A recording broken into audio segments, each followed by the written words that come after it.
এই মুহূর্তে সবচেয়ে বড় খবর, বিগ ব্রেকিং নিউজ। আপনারা দেখছেন সবুজবঙ্গ নিউজ। কার্যত রাজনৈতিক মহলে দেখুন, রাজ্যে আসছেন সফরে মুখ্যমন্ত্রী মমতা ব্যানার্জি, কিন্তু বাংলার পরিযায়ী শ্রমিকরা ভিন রাজ্যে কাজ করে।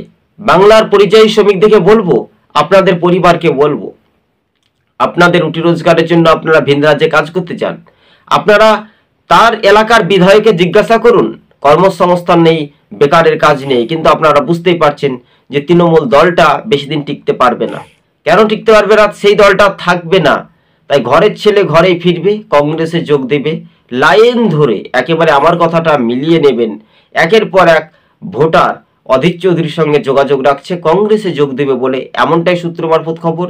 600 থেকে 1200 জন ভোটার মানুষ কিন্তু লাইন দিয়ে অধীরের আগ্রহ অপেক্ষা করছে।